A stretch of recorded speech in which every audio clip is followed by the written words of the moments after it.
Hello, this is Pixel Freak, and today I'm doing a live gameplay review of Tiny Legends Heroes. This game came out earlier today by Trinity Interactive, and I've been playing it for, I don't know, an hour or two, and thought I'd show it off here. Been a little bit different of a format. I want to be able to crank this out a little bit quicker, get my thoughts out, but I wanted to kind of just play the game live here while I'm commenting on the whole thing. So something interesting happened when I installed this game earlier today. I started with 1,000 crystals and 1,000 gold coins, and my thought immediately when I first saw that was, well, that's what you start with, and so, okay, don't use those crystals. Well, it took me about an hour to figure out when I clicked on the plus crystal button here that 585 crystals cost $49.99. So I'm not sure what kind of crazy glitch happened with my game, but it was awesome. Unfortunately, I can't really say the exact same thing for this game. The game itself is somewhat mediocre. I mean, I guess we'll kind of get to the nitty-gritty of that as I'm playing through here. I'll show you all the game mechanics and everything, but I did start out with $100 in-app purchases, and I don't have any receipts in my Google Play account, so somehow the game glitched and I ended up with a bunch of extra money. Very interesting. Anyways, you start out here and you're in the town area. There's a few different merchants here. You can buy Mercenaries, which are more teammates on your little fantasy team. There's one guy here. Let's go ahead and hire him. Sure, you can be on my... Oh, there's another guy. You can be on my team too. Wow, lots of them. I essentially have infinite money because I can take 100. I can take 100 of those crystals and turn it into like 110,000 gold if I'd like to. As a matter of fact, let's go ahead and do that. I've already done a titanium backup of this game, so I'm assuming that I can roll it back anytime I want to. But let's go ahead and buy 110,000 gold. Sure.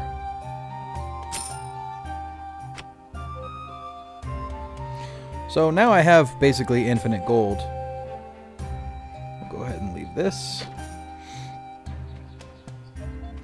So in the game, as you go through, you have to level up your skills, but then after you level them up and you've unlocked them, you have to go to this merchant here and use gold coins to basically buff each one up. And you can see my 3 guys here on the right hand side, and I'm on the warrior currently, and you can see there's a few of them that I don't have the required levels for yet to upgrade, but I can go ahead and upgrade these ones to a certain point. So let's upgrade what I have. So before I realized that I had glitched out and gotten basically infinite money, the game was progressing okay. It's a grind fest game. It's definitely one of those free games where you just grind and grind and grind, or you can purchase the in-app purchases if you'd like. For me, as a grinding game, the purchases seemed kind of okay. It didn't seem too awfully heavy, but the game itself is a little bit lackluster. So let's go ahead and jump into some of the gameplay and I'll show you exactly what I'm talking about. So in the middle of the town here, there's this little portal here. You go to the portal and it brings you to the dungeon. And the dungeon is just crawl down level to level. In the bottom right hand corner there is this little teleport thing here, and I can teleport to other levels once I've gotten to them. So in a single playthrough I need to get to level 4 and then I'll be able to warp there. Last I left off, I was on the end of the second dungeon. But that was before I decked out all my guys in all of the in-app purchase gear. So now you're just going to see me go ass-kick crazy on some of these guys now that all of my characters are using all the crystal armor. So this is all the dope armor that no mortal should have. You can see here, it plays very similar to Battleheart or Epic Raiders. Epic Raiders was by Gameville and Battleheart's by Mika Mobile. Now Battleheart is a purchased game. There are no in-app purchases in that game. Epic Raiders is a freemium game.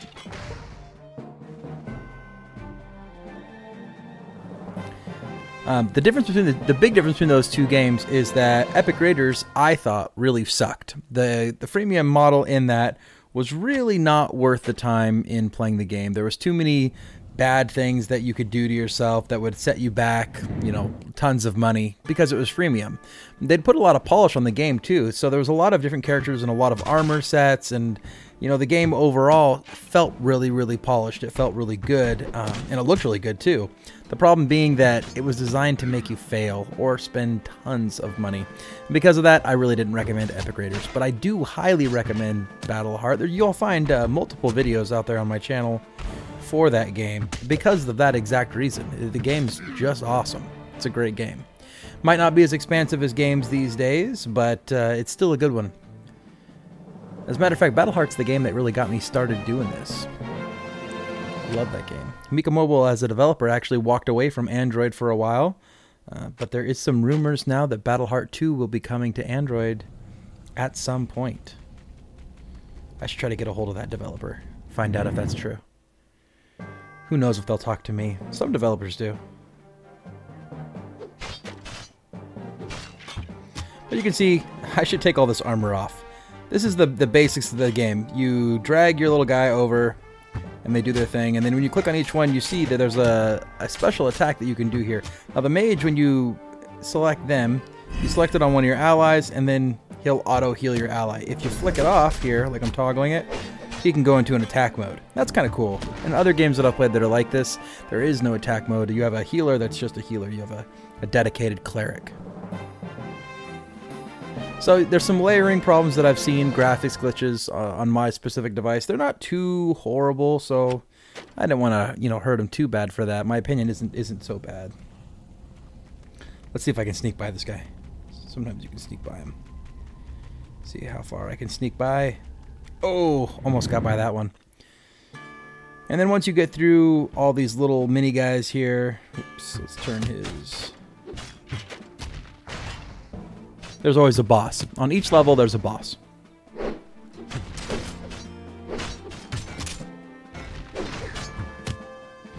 So, some of the interesting things that I've had happen in this game so far. Obviously, there was a glitch with my money. That's an interesting glitch. And one that, if it was repeatable, I'd say, hey, go around out and play this game. It kind of sucks for the developers that they're not going to make any money, because I think developers work hard at what they do and they deserve to get paid. I don't think that everybody should get the game for free, but at the same time, I'm not a big fan of monetization models like this. So when you get to the end of the level, you'll find the boss, and he's going to attack you. Once he does attack you, you get in a fight with just him. Some of these guys, they'll summon other guys too to come help them along the way.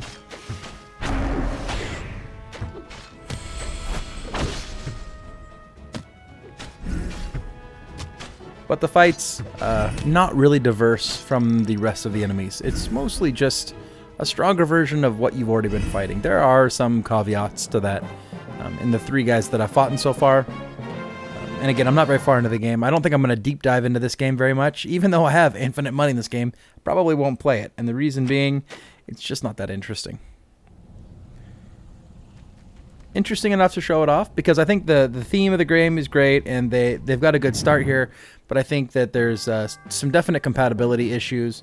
One of the issues that I've run into before, and I haven't seen it here since I've been playing it and showing it off, is that I have the game has a tendency to have one of the characters just go completely unresponsive.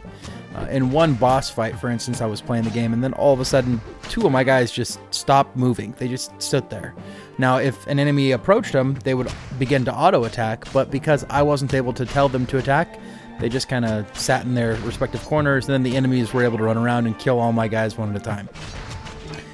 Pretty lame bug. Hopefully they get that fixed, but for now, it's launch day, and there's some bugs, so that's unfortunate. The other problems that I've run into so far is that the gameplay is relatively bland.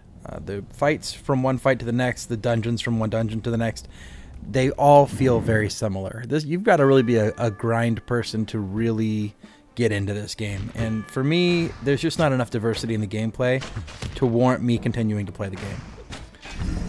Now, I shouldn't talk all down on the game, because the game does do a lot of things right. This is a fairly decent gameplay mechanic.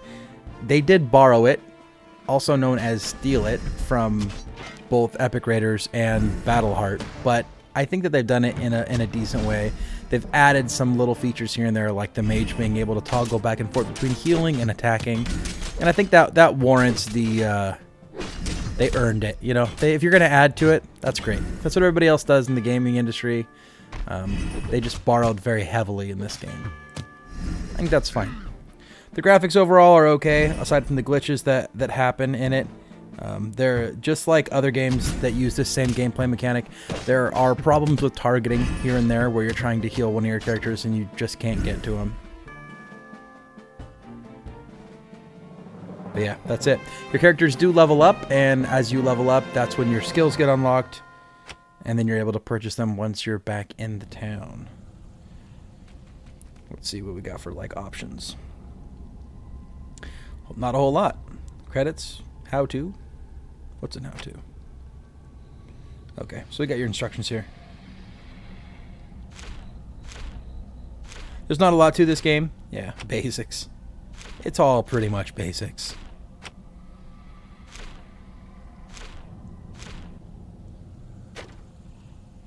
All right.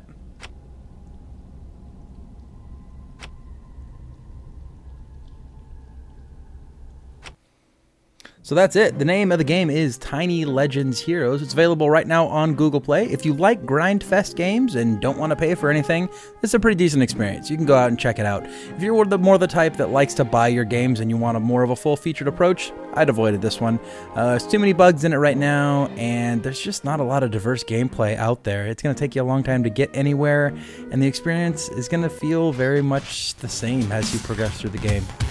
Make sure to like this video, subscribe to the channel, and until next time, this has been Pixel Freak.